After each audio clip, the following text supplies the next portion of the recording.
Take a breath. Right now. A deep one. Got it? Good. Now let it out. Say you can't. Your lungs are full but nothing comes out. You try to breathe in again. No room. It's already full in there. With old air. Used, useless, dead air. Like someone sitting on your chest, someone invisible. You can't push them off. Your throat is closing. No. Wait. Wrong. Not your throat. Deeper.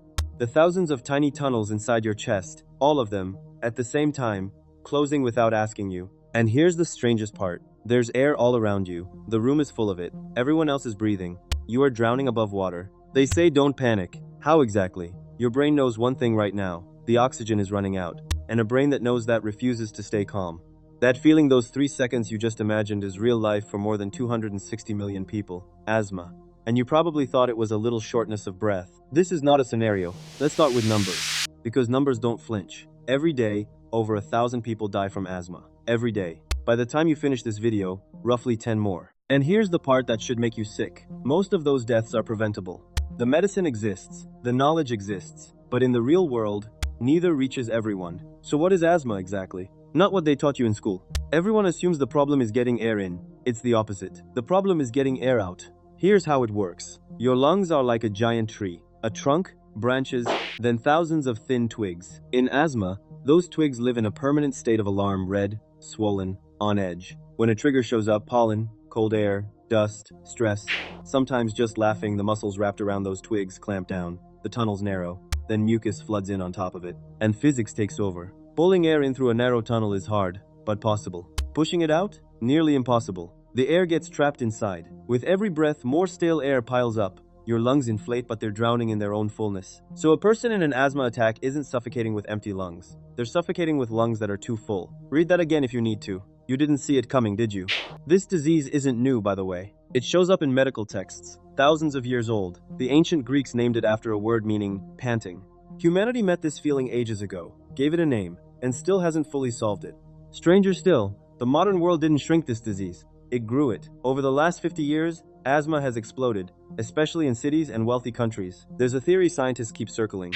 We grow up too clean. Your immune system is an army, and that army is supposed to get trained in childhood. By microbes, by dirt, by animals. Now it sits idle. And what does an idle army do? It invents enemies. It declares war on harmless things, pollen, dust. So your sterile, spotless modern life may have turned your immune system into a paranoid guard. That's the core of an asthma attack. Your body turning its own airways into a battlefield against an enemy that isn't there. Your body chokes you while trying to protect you. Sit with that. Now feel it. Grab a straw, a thin one. Pinch your nose shut and breathe through nothing but that straw for 1 minute. You'll quit in 30 seconds. That straw is the airway of someone mid-attack. The difference is you can take the straw out of your mouth. They can't. And the attack usually doesn't hit like it does in the movies. It's a slow climb. First, a tightness in your chest. Small. You ignore it. Then your breath gets shorter. Your sentences get shorter. You start stealing little breaths between words nobody notices. You do. Then the whistling starts. That thin, high sound from your chest. The sound of your lungs forcing air through shrinking tunnels with every exhale. Your body's own alarm siren. And then comes the moment breathing stops being automatic. Normally, you never think about breath. Like a heartbeat, it runs in the background. In an attack, breathing becomes a full-time job. Every breath taken one at a time, consciously, with effort. Your shoulders rise. Your neck muscles kick in. Your body calls up reserve muscles it never uses because the main system isn't enough. Then there's the night. Asthma's favorite hour is between 3 and 5 in the morning. Science knows why your body's own rhythm naturally narrows the airways at night, and your protective hormones hit their lowest point in the dark. In healthy lungs, you'd never even feel it. In asthmatic lungs, it means waking up in the middle of the night, suffocating. Think about that. Sleep is your safe zone. For them, it's ambush hours. Now think about the kids. Asthma is one of the most common chronic diseases of childhood. That kid standing at the edge of the playground while everyone else runs, the one you called slow, the one you called lazy.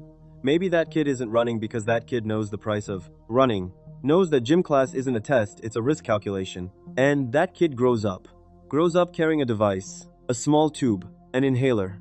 In the pocket, in the bag, under the pillow. From the outside, a little piece of plastic. For them, let's be honest, the distance between living and not. Now imagine this. You leave the house, and halfway down the street, you realize the inhaler's still at home. For you, that would be like forgetting your phone. Annoying. For them, the whole day just turned into a minefield. Is the air cold? Is someone smoking in there? How many stairs? Every decision becomes a safety calculation. Calling that a life is easy. Living it is something else. And then there's the sentence, the one every person with this disease has heard at least 100 times, but you look fine. Because asthma is invisible. No cast, no bandage. Between attacks, the patient looks as normal as anyone. And to invisible pain, people add one more thing. Doubt. At school it's called an excuse. At work, being delicate. In sports, not trying. You can't explain the civil war in your lungs. There's no proof, only the feeling. And some people get it in reverse. The adult onset ones. Picture someone who breathed effortlessly for 35 years. One day, on a staircase, they feel that tightening for the first time. I'm out of shape, they say. Then, it's stress. At the doctor's office, they hear a word they never once imagined next to their own name. Asthma. Decades of free breathing and the rest of their life spent counting every breath. Learning that even the thing you were most sure of can be revoked, maybe that's the real tightening. By the way, I have your full attention right now. I know. But your brain will trash half this video by tomorrow. Subscribe. I'll hold on to what you lose. Keep going because we're heading into the darkest part. We're going inside the attack itself. In real patient accounts, the same three things come up again and again. 1. Time breaks. Seconds stretch. 10 seconds without air feels longer than a normal hour. 2. The world shrinks. The room, the people, the sounds, all of it drops into the background. The universe collapses down to that tightening point in your chest. Nothing else exists. 3. The cruelest one. The panic loop. You can't breathe, so you get scared. Fear pumps adrenaline into your body. Adrenaline speeds up your breathing. Faster breathing means more turbulence in tunnels that are already narrow. Less air, more fear. Faster breathing, less air. See the loop? The fear itself accelerates the suffocation. The system eats itself. And there's a sign doctors know that almost nobody talks about. The wheezing sounds terrifying, right? What's actually terrifying is when the wheezing stops. The silent chest. If the sound is gone, there are two possibilities. The attack is past, or the tunnels have closed so far that there isn't even enough air moving to make a sound. If it's the second one, you're counting in minutes. The quietest moment is the most dangerous moment. Someone who doesn't know this could take the silence as good news. Could watch a person suffocating right next to them and think, they've calmed down. Now, look at the other side of the table. Say you're a parent, 3 in the morning. That sound is coming from your kid's room, the whistle. You open the door. Your child is sitting up in bed, shoulders at their ears, using their whole body for every single breath. Their eyes turn to you, and there's exactly one question in them. Fix this. You give the inhaler. You wait. 10 seconds. 20. The whistle's still there. Second puff. You wait. And that's the decision point. Is this passing, or am I grabbing the car keys? No parent who's lived that night ever hears wheezing again and thinks, it's just asthma. Did that give you chills? It was supposed to. Now, I'm going to show you something, and you won't breathe the same way again figuratively. Hopefully figuratively. Since this video started, how many breaths have you taken? Count them. You can't, because you didn't take a single one your body did, while you were gone. 15 times a minute, 900 times an hour, there's a system in your chest working without ever asking for thanks. And you only notice it exists in exactly one situation. When it stops, that's what breath is. Perfect as long as it's invisible. You never count anything you own until there's a chance of losing it. No one with healthy lungs wakes up and says, I'm breathing beautifully today. But someone with asthma runs a check with their very first breath each morning. Are my lungs with me today, or against me? You've never run that check. That's a privilege. And the most dangerous kind of privilege, the kind you don't know you have. So the cure? I can't give you take this done gone. There is no cure for asthma. There's management. And the medicine is genuinely good. A rescue inhaler can open an attack up within minutes. Controller medication can shut a flare down before it starts. With the right treatment, most patients can run, play sports, stand on a stage. There are Olympic medalists with asthma. But watch that word. Manageable. Manageable means not over. Medication every day. The tube in your pocket every time you leave. On alert every time the seasons turn. A watch shift that can run 40 years and never end. And here's the bitter truth. This disease is not fair.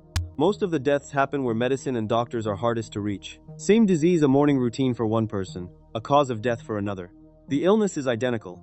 The fate isn't. The difference is where you were born. And stack this on top. We manufacture a good share of the triggers ourselves. Exhaust, factory smoke, the things we burn indoors. City air is a trap rebuilt every single day for asthmatic lungs. So on one side, a world producing the medicine that manages the disease, and on the other, the same world producing the air that sets it off. Both carry our signature. I have a question, and I'm genuinely curious, not fishing for empty comments. Have you ever hit a moment where your breath wasn't enough? In water, mid-run, mid-panic, that the air is running out feeling. What did you feel? What went through your head? Write it in the comments. I'll read every one. And if this video made you notice your own breathing even once, the like button carries it to the next person. Maybe that person is someone who needs to learn what a silent chest means. The algorithm handles the rest. In the next video, we're opening another locked door inside your head. Bring the key. One last thing. At the start of this video, I asked you for a breath. You gave it without thinking, like it was free. Right now, somewhere in the world, someone is fighting for the thing you gave away for free. Breath only truly becomes yours on the day you can't take it.